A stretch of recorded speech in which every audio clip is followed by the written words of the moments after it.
Today we hear in the psalm, "Only in God be at rest my soul, for from him comes my hope.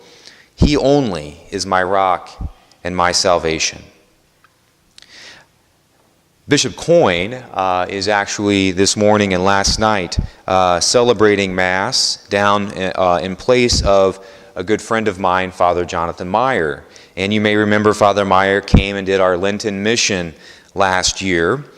And Bishop Coyne is down announcing to Father Meyer's parishes that Father Meyer is being asked to take a new assignment and is being asked to do that in about a week.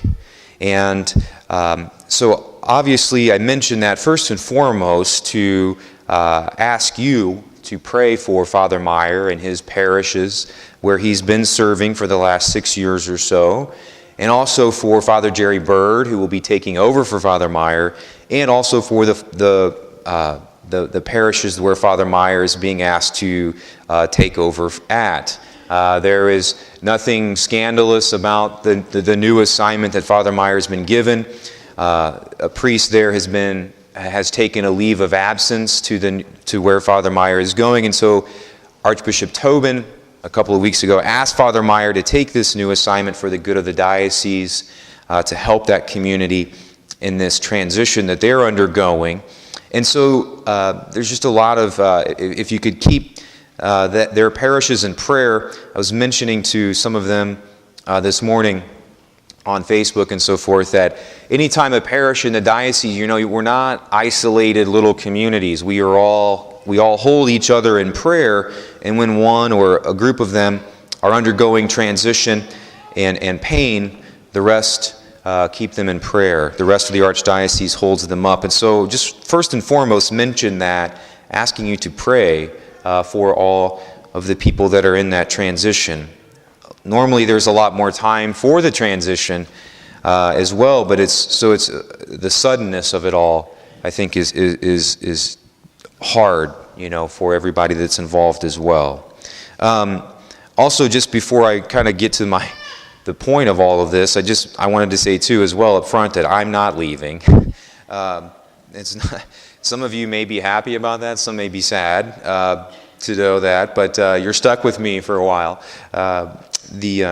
Usually when you begin a capital campaign and the Archdiocese understands what we're trying to do here and repair our church and so on and so forth, they don't move you.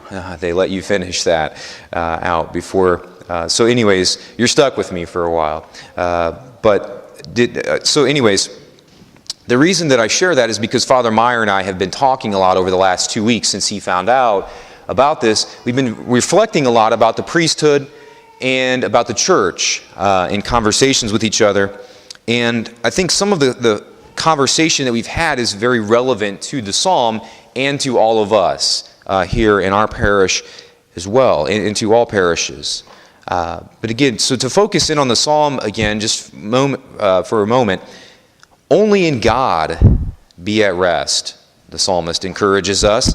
And he goes on and he says, He only is my rock and my salvation. God only is my rock and my salvation.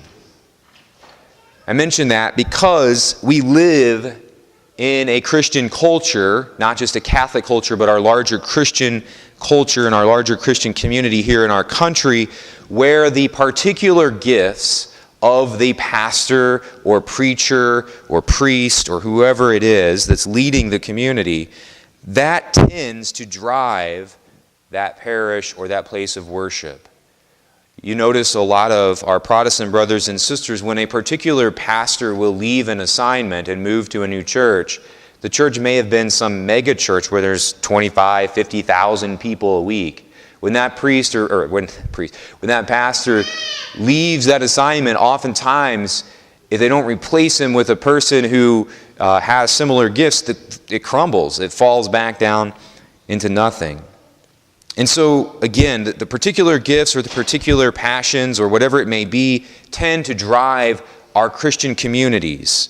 And it is also important to note that for priests, pastors, preachers, whoever it may be, it's very tempting to let that happen. People want to tell priests and preachers and so on and so forth that it's about you, Father, or it's about you, minister, or whoever it might be. And again, it can be tempting, because pride is the greatest of all sins and the most tempting of all sins. It can be tempting to buy in to that and let people tell you that it's all about you. As we've noted before, there are the two main reasons that people leave or come to a Christian community, Catholic or otherwise, is first of all the preaching, and the second highest statistic is the music. It's very interesting, or very easy, again, to let people tell you as a priest that it's about you. And and to let it happen around that thing. But the Catholic Church says to us that we gather here on Sunday for one reason: the Eucharist. Not for the preaching, not for the music, not for the donuts, not for the community that we enjoy, not because our friends are here. Those things are all great, and they can be bonus. If the preaching or the particular homily that weekend happens to move me, that's awesome. That's great. If the music, we had our choir sing last night for the first time very beautifully. Those things, if the music is great, it happens to be good, that's awesome. That's bonus. That's an additional thing that adds to the beauty of the Eucharist. But this is the sole reason that we come. And everything else is supposed to be an additional grace if it's great. But if I can't understand the preacher, or if he goes on too long, or if the music isn't good, we still come, or we're supposed to. The commandment about keeping holy the Sabbath day does not mention anything about the quality of music, the quality of preaching, the donuts, the community. It doesn't mention any of those things. And so it's important for us to recognize why we are here and why we're not here. You notice the health of a community that gets that. You notice it precisely when there is transition. When someone is asked to leave, you notice it based on, do people stay? Because if people are here or there or at that particular place or at this particular church for the wrong reason, then when the wrong reason leaves, they do too. But there's been lots of Christian communities and lots of Catholic parishes that have handled transition over the years because they understand why we are here and why we gather. Because only in God is my rock, only in God is my salvation. Not in the priest, not in the community, not in the parish, not in the music, nothing. Only in God is my rock and my salvation. And so, Father Meyer's parishes will be tested, as all parishes are at some point or another, many times throughout the history of a parish. And it's also an opportunity for us to continue to ask ourselves, why are we here? Are we here for the right reasons? Are we here because of the Eucharist? Or are we here for other reasons as well? And if we are here for other reasons, then we need to move to the spot where we're here for the right reason.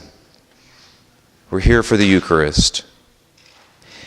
It's interesting that, as well, another reflection that Father Meyer and I were sharing with one another, I was taken back to my days in the seminary where we studied St. Paul's missionary journeys. And he traveled to Corinth and Rome and Antioch and Colossia and all these other places. And the interesting thing is that he never stayed there for more than a couple of months. He was always on the go. He's always here to there, to there, to there, to the next place. And so another reflection that Father Meyer and I were having is that we were thinking, it would be interesting, not that we're for this, and I don't want to leave, and don't take me the wrong way, I love being here. But what would happen if we rotated priests in the Archdiocese once a year?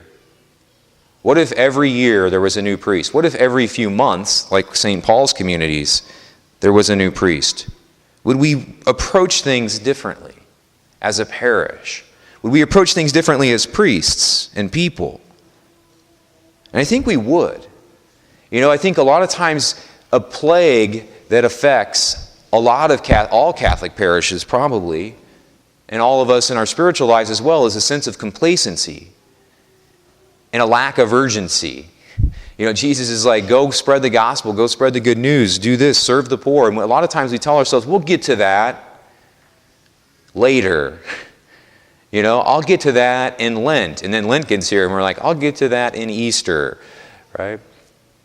We as priests and also we as parishes, I think we would do well to have a greater sense of urgency with the work that we've been asked to carry out by God. We do well, I think, if we would say, if I knew I was coming here and I only had a year here, I think I would approach things differently. I think I would probably be out doing more. But a lot of times I let myself off the hook and say, well, I'll get to that important thing later because I'll be here for whatever amount of time.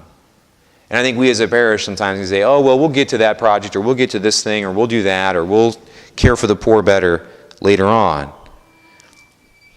We're not even guaranteed this afternoon, and the devil, I think, wants to get us into that sense of complacency to keep us from doing the work that God has asked us to do.